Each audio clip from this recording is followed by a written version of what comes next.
Welcome back to the Charity Matters podcast. I'm Heidi Johnson, lifelong helper, nonprofit founder, and your host with a little bit of laryngitis. I've been interviewing the helpers for a decade with my blog, and I'm so grateful to now be sharing these inspiring conversations on our podcast. Join me as we learn the challenges and stories of innovators, entrepreneurs, and modern-day heroes who set out to solve the problems of humanity. Join us today for an inspirational conversation with Ari Nessel, the founder of the Pollination Project. Ari shares his insights as a successful entrepreneur, modern-day yogi, and philanthropist. It's an incredible conversation you're not going to want to miss.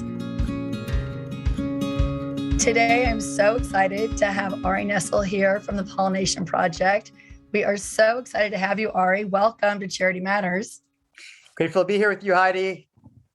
Terrific. We're so excited to learn about you, your journey, but really tell us a little bit first about the Pollination Project, what it is you do, and how you kind of got started doing this. Sure. So the Pollination Project, first of all, it's an analogy. So many people confuse us as thinking we're like about bees. And no, they are the emblem, for what we do. When you think about what is the most synergistic form of relationship in the world, people often point to pollination because you can't tell the distinction between who is giving and who's receiving in that relationship. And so that's where this name, oriented from. And from that, pollination is a process that starts small, but from small pieces of pollination become forests, right? Right. And so to that end, our theory of change, what we work on is small grants, supporting individual change makers, servant leaders, as like what you work on, who feel a unique calling to be of service to the world, in the way that only they can, and doing it on a basis of volunteerism, as opposed to getting started as a pace of occupation. And so we've given out over 4,000 grants. Most of the grants are $1,000 each. We also provide service to support them in their unfolding journey of service. And we've given those into over 120 countries. We're somewhat issue agnostic, but all the commonality of all the things that people are working on is something that creates more compassion in the world. And so compassion for me is defined as sort of the wish or the longing to reduce the suffering of others. Amen. Amen. I love that. So you don't just kind of wake up and start a nonprofit. There's a process. There's things that happen along the way. There's a path that leads you to decide to do this. And share a little bit to us about what that path was for you. Well, I've been active in philanthropy. I was active in philanthropy well before founding the Pollination Project. And also active as an advocate for things that I really cared about. I was mostly focused on animal advocacy. And through that process, through my business, and my care for the world, I started, giving and contributing to different groups that I thought were doing really good work in the world, and built up a lot of meaningful relationships. So I just was seeing firsthand the greatness and the goodness in so many people who worked in these occupations, and spent their life, invested their time and their hearts into making the world a better place in various ways and addressing, as I said, the suffering. But I will say that as my journey of philanthropy deepened, it wasn't as fulfilling as I would have liked. I was writing bigger and bigger checks, but I wasn't feeling nourished inside by a bigger check versus a smaller check. It was the intimacy I had with philanthropy wasn't to the extent I wanted. I felt, I wouldn't say like a cog in the wheel, because I didn't feel that way, but I felt like there was so much more I had to offer than financial capital. So interesting. I love that. And so what did you decide to do with that? I mean, I think a lot of people feel that way, a disconnect, that they're asked and they give if they can, but they don't always have that meaningful connection, or they don't always feel that deep joy and gratification that you do from helping somebody. So What So, changed? so there's a few things. So what came up for me was this question of how can I expand what I'm called to offer, so I can feel more engaged in the world than a few minutes, a week or a month, or a year writing, being generous financially. So I was just paying attention to what was alive for me, and I noticed in my work in animal advocacy. First of all, I was trying to address some of the worst aspects and cruelty of humans in the world. So trying to reduce harm was sort of a way I was doing. And I was sort of like, how can I make people less bad? And I felt like I needed to work on something that sort of saw the other side of it. How can I support and nurture and empower the most good from people? Like really see their highest. Right. And so that was sort of something that was percolating with me. That's a big thing to percolate on, Ari. That's a big one.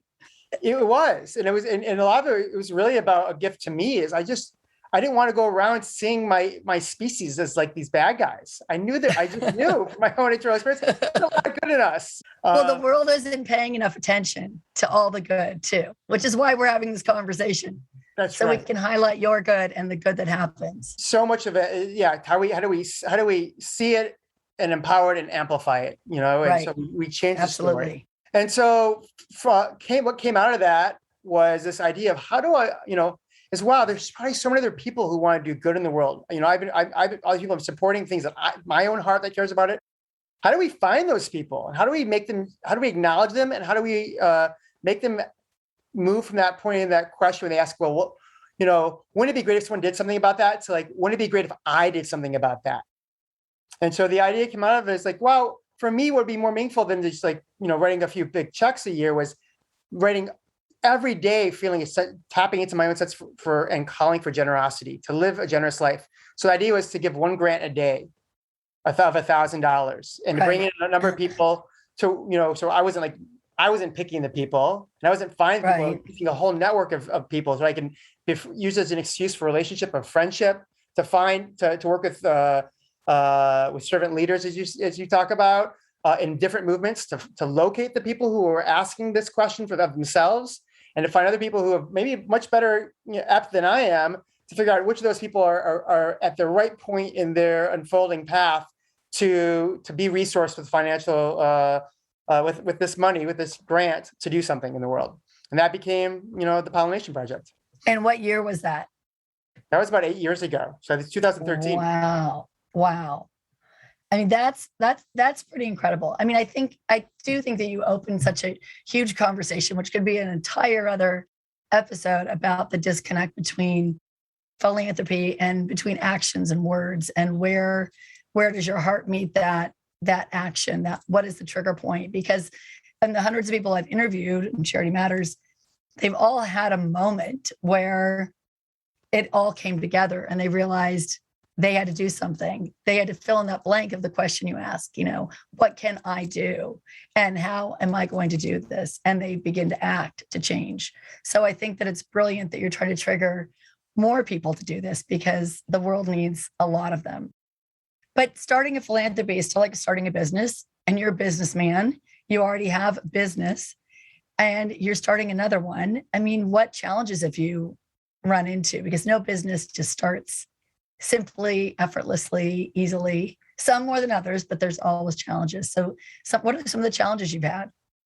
I mean, there have been myriad of challenges along the way. I'm trying to think of the primary ones. Early on, the question was, how do we find these people? Like, you think giving away money is easy? It's not. Like, if you want to give a grant every day, you want to find good people. There's a big part of communicating. Like, hey, we exist. We want to be there to support you. There's just so much information out there. So how do we locate those people who at the right time, right place in their path? And then I would say, further down as we start giving grants and it was unfolding, became, how do we provide more than money? How do we provide, what is it that people really need? Right. Beyond the financial, because that's such a small portion of how my theory of change, our theory of change is for the world, and I can talk more about that in a little. Then other problems I would say came up with this was sort of, how do we, like I said before, we talked about how we support their journey so that it's not just, there's this idea of that as we build the road builds us. And how do we change the focus for our grantees so that it's not just about them accomplishing their project. It's who they become by accomplishing their project, and support their so that this is maybe a small step where who they might become. Maybe they'll become huge nonprofit leaders. Maybe they'll become politicians in their community, or maybe they're just doing this as a side and they can influence their family, or their household, or even the broader community, or be in some big way change the world. But we've seen so many people who, as they grow their projects, their original motivation gets lost because they become about building something, as opposed to like living into what was that seed within them that cared so much, and how to nourish that seed of caring.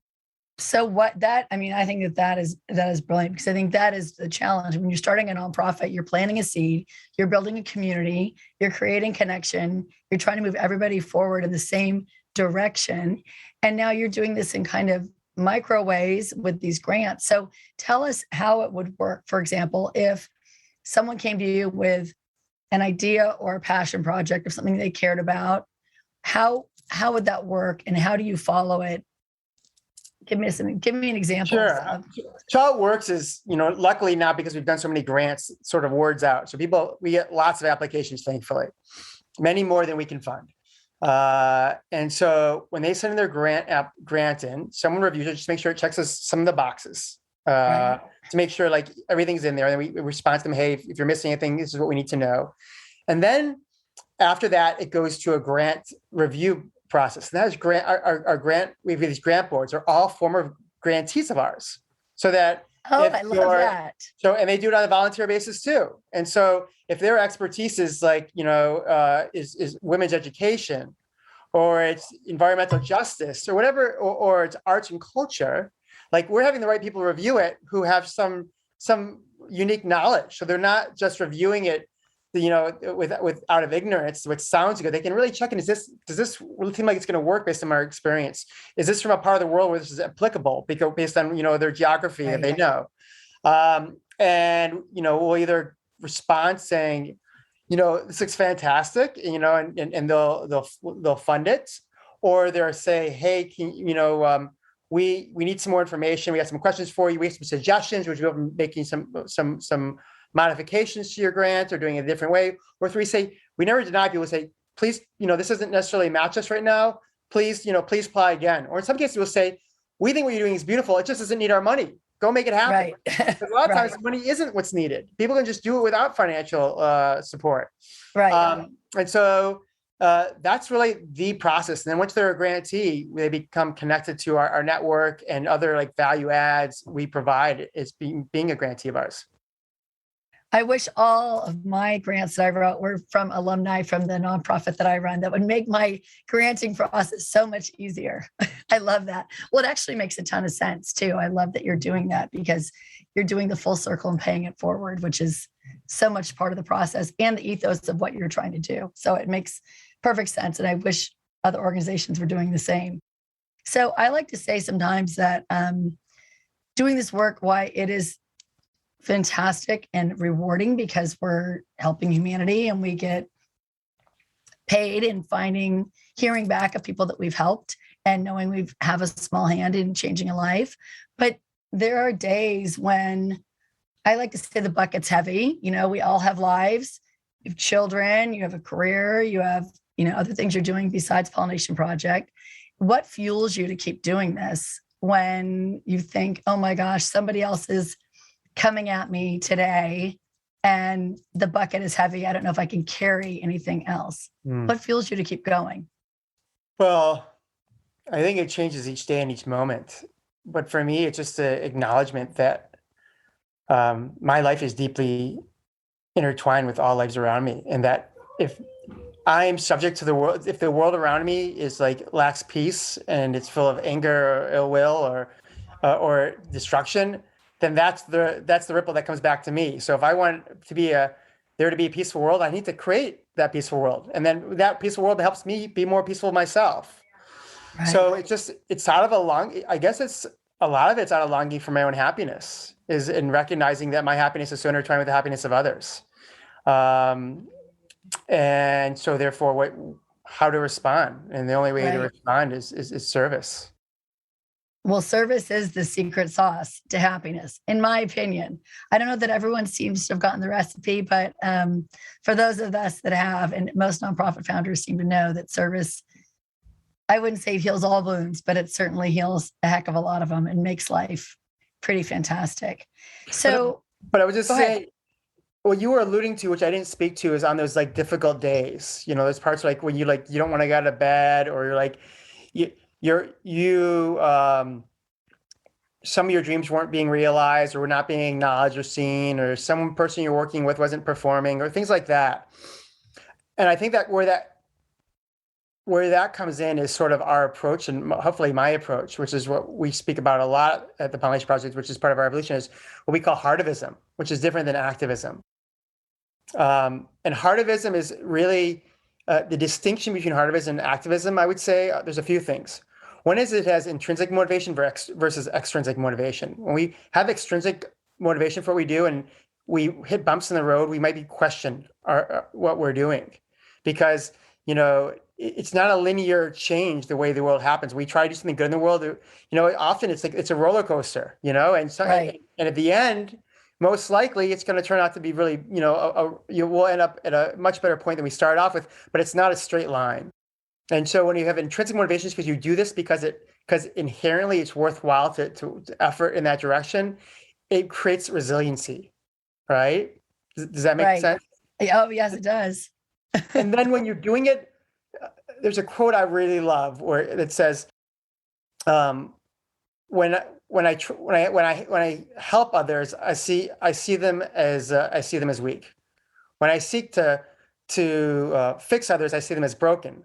When I seek to serve others, I see them as whole. And coming from a place of service as opposed to fixing or helping changes the dynamic in relationship. And it reduces the sense of burden, of like, I have to fix this, I have to help with this, as opposed to I want to be in relationship with others around me. And that and it takes this sort of sense of being a servant, not a savior. And then when you take that out of the equation, the savior aspect of it, there's not that heaviness of burden, like I need to do this or the world's going to fall apart. Right. I think for some nonprofit founders, it's not like we're manufacturers and we're making a product that we're marketing and selling, but we feel sometimes the backs of humanity on us. If we don't raise this money, if we don't do this, someone won't eat, someone won't be educated, someone won't, have this experience, whatever that is. So I think oftentimes nonprofit founders are wired to be their own greatest enemy because they suffer from burnout. They give to the point of depletion. And when the bucket's heavy, they don't set it down and take care of themselves.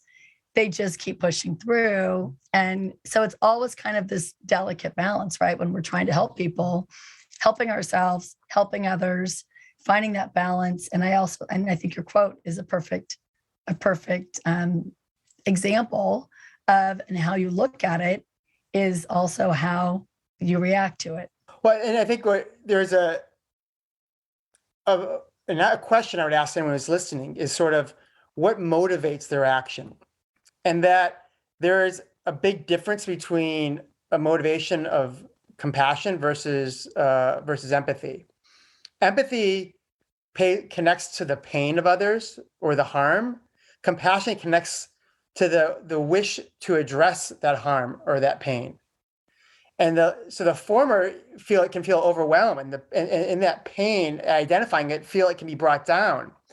But if what we're connecting to is that longing of ours of love, of loving kindness, of care, and that's where our motivations come from. It's a very different, subtle, but very different regenerative energy. And it reduces the attachment to the outcome as well. And it's the energy that keeps, the more you give, the more you get. I mean, it is regenerative. It's exactly what it is. It is. And it is, I would say, the most addictive drug that I know that's out there. My husband is like, oh my gosh, could you have just been like a shopaholic? Could you have done something? Being involved in charity, it is, once you help someone, you can't stop. You can't stop. At least that's my experience. So I have a love-hate word relationship with the word impact in philanthropy, because we get held accountable by a lot of foundations and donors to measure impact. And that's a good thing, because we're showing what we've done. We're being accountable, measurable. It's great. But how you measure the fact that you have planted a seed of compassion in someone, they have gone out with that money, they have changed these lives in immeasurable ways, who have then changed other lives. How you measure that impact, it's impossible to measure sometimes the impact of the work we do, which is why I'm not always in love with that word. But if you had to describe the impact of the Pollination Project, what would you say it's been? Yeah, that's a great question. First of all, even the part you talked about of like, what is impact, and is it worth, what is worth measuring? I think one of the things I've learned from my business experience is that which gets measured gets done. So it's really important what we measure, what we're paying attention to. And is it just because something's easy to measure, is that the best indicator of that what you're working on is worthwhile? Right. So just want to hold that question. It's really valuable for anyone to be paying attention to. And for the Pollination Project, we have metrics. We have metrics, how many grants we've given. We've got measures. Did they do what they said they were doing? How many volunteer hours were provided in it? What did they write about how they were changed through the process? These, and who was affected by their project? How many what percent of our dollars go to grant making versus, Loverhead? We call it Loverhead instead of overhead here, because I think it gets a bad name, overhead, but so much of it is what it is. It's the juice that amplifies, the grants. Right. But I would say, but on the impact that's also there is, for us, we moving more towards, is like the impact is the ability. Sometimes it just goes back for millennia, is the ability to tell great stories. These stories, right, of that supplant these stories of how humans are destructive and harmful and hurtful and indifferent and apathetic, to stories all over the world in geographies on different issues about how individuals taken into their own heart and hands a calling to be of service to others, to address so many myriad of problems that exist. And being able to tell over, almost 5,000 of those stories becomes really important to us. And the stories aren't always of success. And I don't think we want to create a hero that it's only worthwhile celebrating if you accomplish what you wanted to accomplish. Because so many times, if you look back on the story of history, whether it's business entrepreneurship or philanthropic entrepreneurship or servant leaders, if done right, our failures often lead to the greater success down the road. So what do our grantees learn in the process of their mistakes? Who do they become, as I said before, by what they're doing? And sharing those stories, not always just telling us the stories of quote unquote success, the stories of how, someone made a bet, and we're making so many bets because, this is what's beautiful about the $1,000 grants. They're small enough. We don't get attached to every one of them working out. We're willing to this entrepreneurial effort that some of these aren't going to work out, and that's okay. Right. What do we learn from the ones that don't work out? And what do the people who try it and quote unquote fail, which I wouldn't call fail. It's, but what do they learn from the process, so that the next time they try, they're more resourced, they more wisdom to approach their work in the world. And more resilient, like you said, because the roadblocks are the way, to quote that book. There's a great book called The Roadblocks Are the Way. And it's totally true. All those roadblocks just make us stronger, get over hurdles easier. And almost every nonprofit founder that I've ever interviewed has had usually incredible loss, always roadblocks and challenges that have brought them to this place of service. There's always something that you have to overcome to get to this place. That's just part of the process. So you're a big dreamer, Ari. I can tell that already. You do a lot of big things. So if you could dream any dream for the Pollination Project, what would that dream look like? Big dream. Yeah. I think the biggest dream I would have is that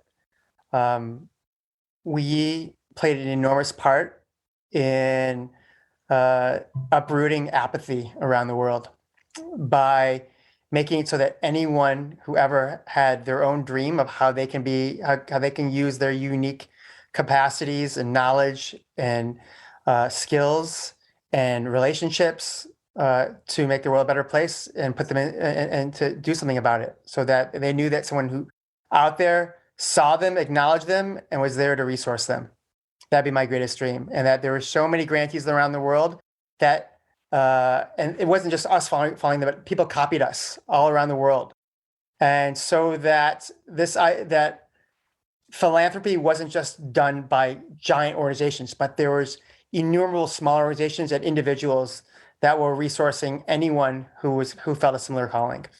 Yeah, I think that would be my dream. I love that. Well, and I do think that the grassroots philanthropy, in my experience with, and I'm not saying that all the big guys, they started out small too. Susan G. Komen started out with a sister on her sister's bedside and, saying to her sister, you can find a cure. And it became huge. But the grassroots philanthropy is at its core, like you said, that seed of compassion that spreads to other people and creates this connection. So I think you're well on your way to doing that and pollinating a lot of people, I think, with what you're doing. Do you have like a motto or a phrase or like a slogan? You strike me as someone who has more than one or two that you kind of live by. Well, a couple. First that always comes to mind for me is the quote from Gandhi when he was asked, what do you have a message for the world? And his response was, be the change you wish to see in the world. Yeah. And that's with 1B, not 2, right? What's that? 1B, not 2. Get it, Pollination. B, the change. Got it. Yes. So, so that for me is an inspiration always. Like, what do I want for the world and how can I be a person who helps manifest that? How do I live in as an exemplar of what I wish for the world? And then there's a part for me that's always in question because purpose is such a big part of my life. And so it's for myself, it's like, there's so many opportunities as you start paying attention, and there's innumerable ways to be of service, to try to be the person I want to be, and how to focus my attention. And for me, I've created this acronym on what to engage, and it's this acronym PURSUE. And so P is, and these aren't in a particular order. They just fit this came from a talk I was going to give. My wife said, you need to simplify that. Like, can you create an acronym around? Can you create something around this? Okay, I can do that. I can figure it out. And it was helpful for me. And P is engage in things where there's personal transformation. Where do I need to grow as a human being? I started the Pollination Project. One of the things I need to grow is I wanted to grow in being able to see the best in others. I wanted to grow in having in a daily practice of generosity. I wanted to grow in feeling a deeper embodied sense of service. The U is unique. Where am I uniquely positioned? Or what is, or rather, let me say this again. What am I uniquely called to do? What are my affinities in life? I felt really called to to support change makers, to not do the work myself, but support those who want to do the work, if you will, to help the helpers. Yeah, to help the helpers, exactly. And a lot of, we work on innumerable issues, but I feel really also specifically called to help those who are behind closed doors, who aren't seen, who are unacknowledged. So really, animals, farm animals and animals more broadly also really stand out to me as those who are silenced and who live really difficult lives at the harm of others, and the difference of others. So those are areas that I felt called in the U part. Then the R is relationships. R is like, what are my relationships I have, and which ones do I want to create? Where people where I can have an excuse by doing what I'm doing, I get to spend more time with those people. Like there's so many people I've come across that I like, but I need an excuse to hang out with them. Like it's right. And there's only so many hours in the day, right? Right. And so how can I use word I work on to use an excuse to connect more deeply with people I want to get to know, or I already know and I like to spend time with. The next U is understanding. It's like, where do I have specific knowledge and capabilities? Like in this case, I had knowledge of philanthropy. I had knowledge from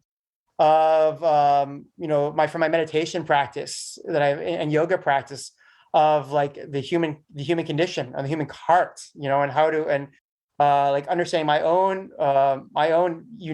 own capacities for anger, greed, and delusion, and how I could address those. And the E is external transformation or efficacy. It's where can I have the most impact? And impact, and I'll use this in a paradigm which is often referred to as effective altruism, which asks the question: what are the biggest problems facing our planet? Of those big problems, which one of those are least resourced, and which of those under-resourced issues have tractable solutions? And so I try to integrate that with all these other parts of it. And so a big part of the world problem is, to me, is apathy and indifference. And a way to address that is to demonstrate that there are people who have moved beyond apathy and tell their stories, who see that they have an important part to play in this unfolding of human consciousness. Wow, that's a book. I really think just Pursue is a book. You need to write a book called Pursue. That is so good. It's awesome. Seriously, I want to steal it. That's really fantastic. Feel free. Awesome. I think I need to have a sign made for over my desk. No copyright there. Yeah, well, copyright to Ari Nessel. Got it. I really love that. And I have to tell you this too. I pull out a quote before I begin every podcast. I just have a little jar of quotes, and I pulled this one out, and it said, "Change your thought and you change the world." And that was the quote that I pulled out today. Change your thought and change the world. And I feel like Pursue just gave me a seriously changed thought. So thank you for that. Okay. So there's so many journeys that we go on in life, and so much change that happens through service, through giving, through this work, through all that we do. What do you think are some key life lessons you've learned since starting this organization, or even your philanthropic journey? Since Sure. I know there's been a lot. This question reminds me, I think I forgot to name the S in my acronym Pursue before, which I think might be the part of where I've grown the most. And the S is serendipity or synchronicity. And that's sort of like reading the tea leaves. That is seeing where life is pulling me towards, encouraging there, like where success or I wouldn't say success, but things are manifesting more easily without so much effort, without hitting my head against the wall.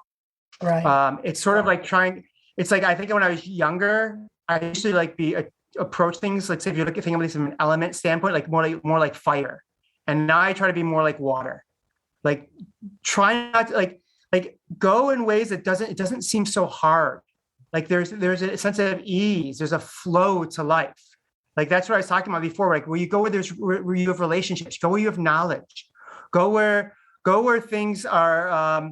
It doesn't seem like you've got to break down a door to get through. There's doors that are open, and you just have to walk through them.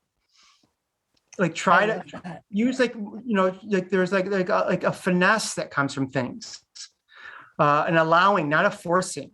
I think that's really changed. It's made it so much more joyful, this path for me. It's made it sometimes I see people working this movement. This is why the harvest approach seems more appropriate to me than the activist approach.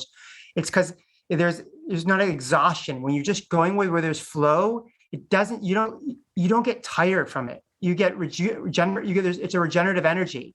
There's a joy. Like if you stop losing joy in service, then we need to get a reality check. Like, what are you doing this for?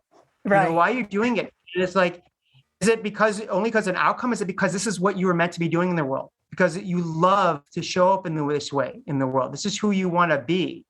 Because we can't control the outcomes around us. There's so much more at play.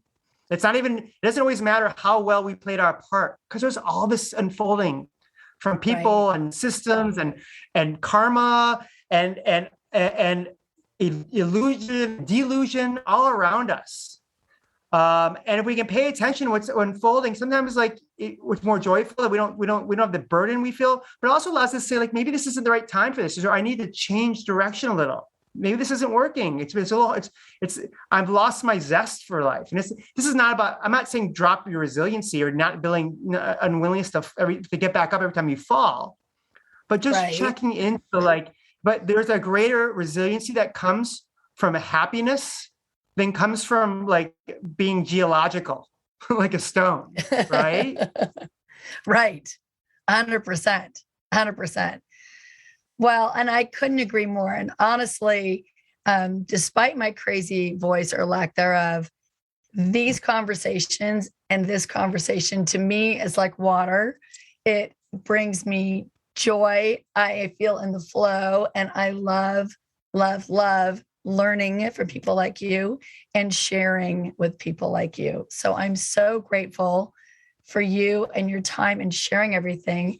But we want to learn how we can support you in everything that you're doing at the Pollination Project and everything else you're doing, since I know you have a lot that you do and give, Ari. So tell us how we can support you, donate, volunteer, get involved, be a part of the change that you're creating. Well, the most important way to support me and the Pollination Project is doing what I said, is to notice where there's apathy in your life and let that go to wise engagement in the world, to live a life that's more wholehearted, that takes your gifts and wants to pay them forward, that sees yourself as more of a steward for all the forms of capital that you have, and allow them to flow through you, just like life can flow through you. And if you feel specific affinity to what we're doing at the Pollination Project, and if that could be if you feel called that there's something you want to be doing in the world, we give grants to a lot of new upstart nonprofits. A very large number of our grants go to people who want to file for formalized 501c3 status, or just getting started and building their nonprofit. They want to get some ideas around it, or they've got something they're working on. They're just moving in that direction. If you're in that part of your journey, and a small amount of money and some knowledge will be helpful, apply for a grant. If you're a person who has means, and you want to support our grantees and support us in the process, then you can donate as well. And then if you've got certain ways to be of service in the world, that you want to support our grantees in non-financial ways, because you're a life coach, you're a business coach, you're a marketing advisor, you know how to set up websites, reach out to us as a way to volunteer through our website as well, to support our grantees. I love that. Well, there's certainly, and to your point, everybody has a gift. Everybody has a way to make a difference. And you certainly have a multitude of ways that we can support you and get involved. And even just spreading the word of all the work you're doing, I think is a great way as well. You are such a gift, Ari. I have completely enjoyed our conversation.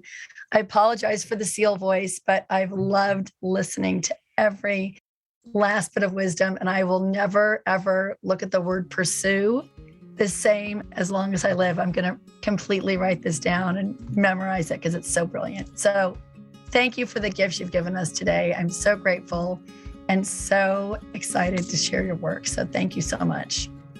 Thank you for highlighting the voices of people who are taking into their own hands their wishes for the world and being the change they wish to see. Heidi, you're a model of what we're looking to be at the Pollination Project. Oh, thank you, Ari. You made my day. Thank you so much. Thank you for listening to this week's episode of the Charity Matters podcast. I so enjoyed talking to our guest, Ari Nessel, about what it takes to start a business that truly changes people's lives.